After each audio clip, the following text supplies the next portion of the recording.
base with you guys. Hope you're all well.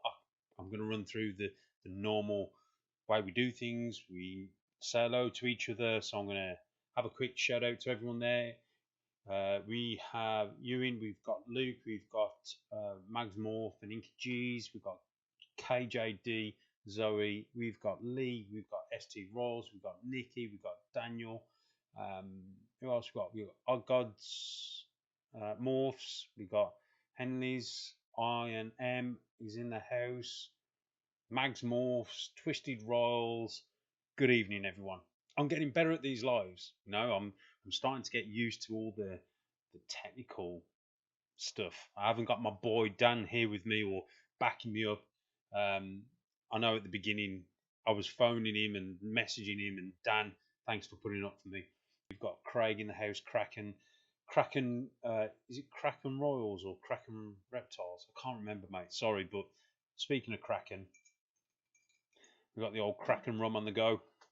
So the first thing I want to talk about, there's two things I want to talk about today. Well, there's more than two things, but I want to discuss about resetting your collection. And what I mean by resetting your collection is I had a conversation with a gentleman today, which I thought was quite interesting. He hasn't long started. He's joined the Patreon. Basically made me aware that he got told by a breeder that he should start with breeder animals, starting with breeder animals or buying animals. And obviously, as it happens with all of us, impulse buying kicks in. And it happens with all of us, and we all do it. Now, because like all of us here, we all have an interest in reptiles. We're keepers as well as breeders. I love all species of reptiles. Passion is key, and unfortunately impulse buying does take over, and this gentleman admitted that basically he was kind of given the wrong advice. So if what I want to basically say to you guys, first thing is, if you know anyone starting off in the hobby, please advise them not to start off with breeding animals, but give them this advice: start off with a project that they really want to work with. Start off with an animal that is obviously a hatchling side of things. Smaller the better, I believe. Starting with a hatchling gives you the opportunity to grow and learn as you go, if that makes sense. So as you go and you're learning with this hatchling, as in watching it growing, and you've seen it go through the different stages with feeding, etc.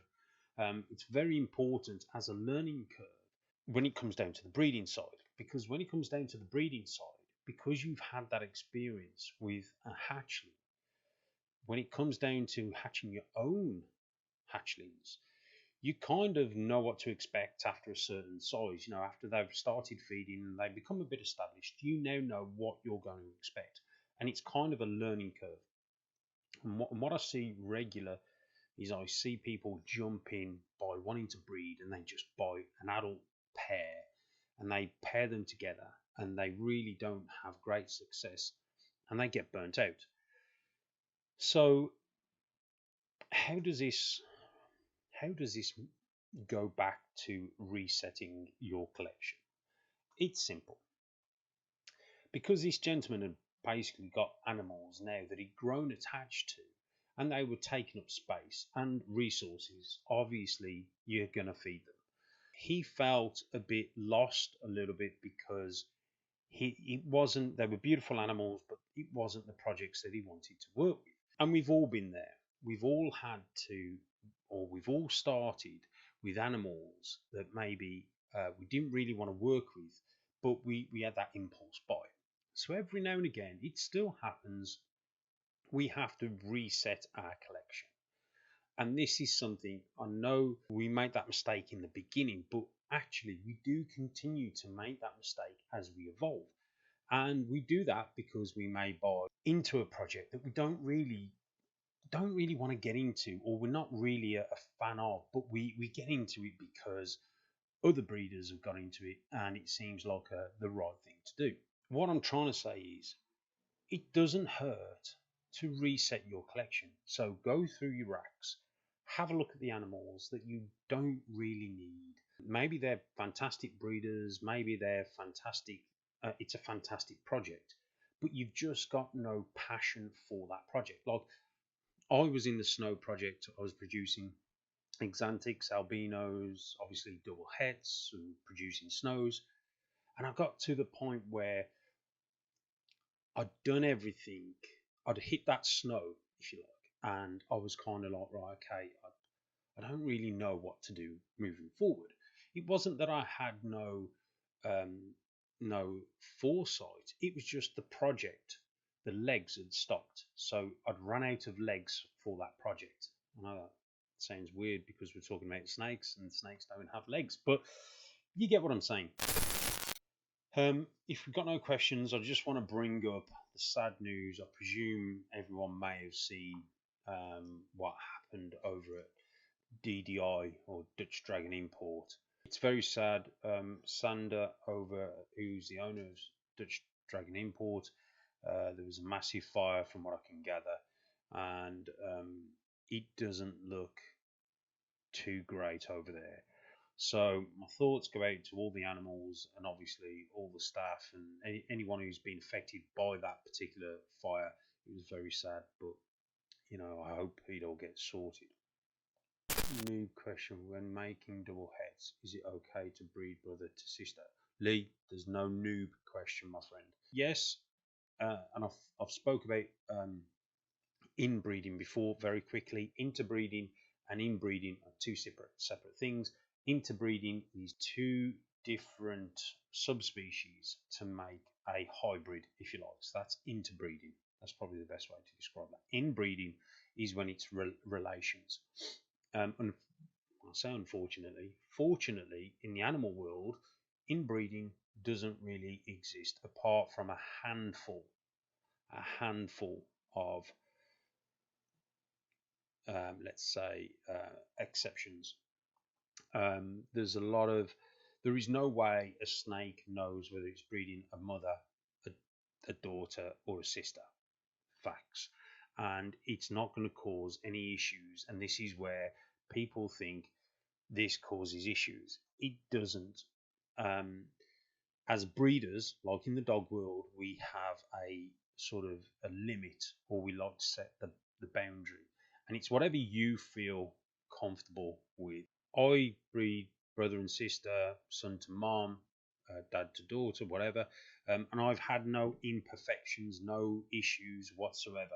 Unless you do it, and these are some people who give advice haven't done it, or they've had an issue and an inexperienced, they've like, let's say a new breeder has had an issue with a clutch. He's reached out to a experienced breeder, and the experienced breeder has said, yeah, the reason why you've had that issue is because it's brother and sister.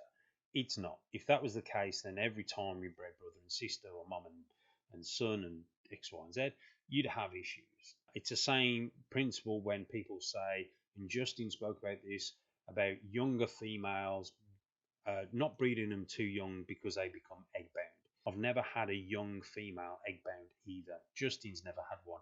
I've never had one. So yeah, that's not a newbie question, mate. It's a perfectly legit question. Hope that answers your question. Twisted Reptiles, favourite film, Gav?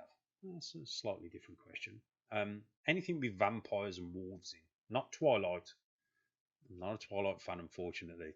Stuff like Blade, Underworld, awesome films like that. Still love Bad Boys, awesome film. Anything like Marvel, Star Wars, I'm pretty much flexible. I'm a geek.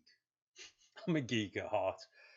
How many snakes would you recommend to start off with? Lee, great question. I'd start off with as many as you can handle. And I don't mean go out and bottle lock. I've got 20 snakes, I can handle 20 snakes.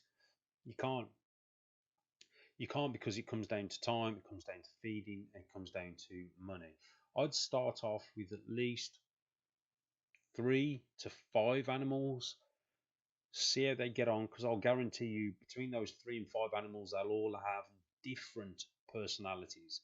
and you've got to learn those personalities. When you've got 20 snakes and some of them are feeding here, some of them are feeding there, some of them need this size, some of them need that size, it's a juggling act. Start with 3 or 5 snakes is a good way to start.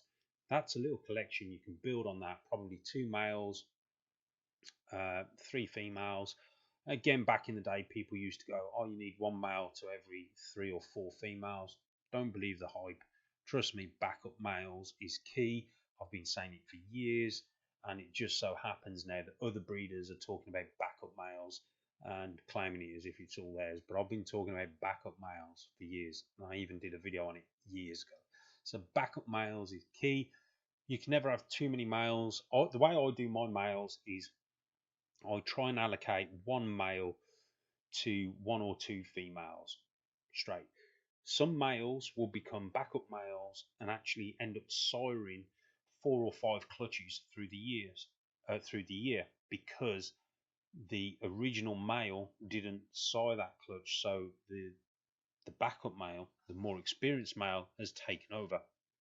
And then at the end of the breeding season, I look back at my males and then I go, which ones didn't I use? Which ones didn't I use to use within my projects? And then I'll sell the ones that I didn't use. So yeah, hopefully that makes sense. I've just invested in 2 super pastel het clones. What male did you think would work well with them? Don't have a male yet. So super pastel het clones. So obviously stay away from anything that's going to make a pewter coloured clone. Not that pewter clones aren't worthy, but something with a better pattern like spot nose. I produced some super pastel spot nose clones this season. Fantastic looking animals and growing like weeds. Leopard would work really well. Pretty easy to get hold of a leopard het clown nowadays, or a leopard clown. Yellow belly. The only problem with yellow belly in pastel in clown, it can be sometimes very hard to see. Leopard is probably your easiest and most probably best route to get into your pastel het clowns. Banana's a great looking gene in clown. He does sort of wash out as he gets older, but as hatchlings they look fantastic. Definitely something like that. Yeah, that'd work well. I'm going through spot nose, obviously, leopard, some real powerful genes that would transform. Because don't forget, it's a super pastel, so everything's going to be pastel. Could go down the realms. Yeah, sugar, calico. The only thing with sugar and calico in clown, it takes away the white, which is a shame. Because the white in the sugar and the calicos would work well. But I'll tell you, it's a big jump. But probably something like another recessive, like a hypo het, yeah, hypo het clown, or a pied het clown, or a desert ghost het clown. Because then you would make a clown, and everything in the clutch would be 100% for that other recessive. So if it was a hypo het clown, you'd get everything could be 100% het clown, and everything would be 66% het hypo. But you'd be hitting clones which are 100% hypo.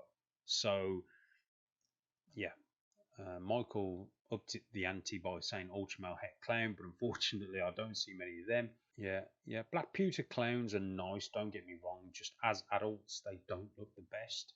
Special, if you can find special het clowns, again, some special pastels are very difficult to see. Blackhead Kieran, blackhead het clown. Me and Kieran are on the blackhead stuff, trust me. Kieran's got some good blackhead stuff he got from me a few years ago, and he's got some good ambitions. And hopefully this season, I didn't produce anything blackhead this season. I didn't have it in my breeding plans, but this season I've got a few females that are growing nicely for me, which are going to be breeding to some clown combos this season. And this is the sort of thing I love. I love when people just come up with their own ideas and they want to do things, and it makes me excited. As you can see, I get excited for Kieran, and that's genuine. You know, I'm not worried. I'm not feel threatened by anyone because I want everyone to succeed. Right. Looks like everyone's going out. I'm out of here as well. Hope you're all well. Thanks for joining in, guys. I really do appreciate it. Jane M. Riles, Zoe, everyone who's participated tonight, thanks for joining in. It's been absolutely awesome. But for now, guys, thanks for tuning in. Hope you're all well. Take care. I'll see you guys next time. Whoa, that money clip us now, the new now looks like. Whoa, upgrade her diamonds, now her girlfriends are like. Whoa, whoa, whoa, whoa, whoa, whoa. I hit record, it drop, you can't ignore it. I'm transforming.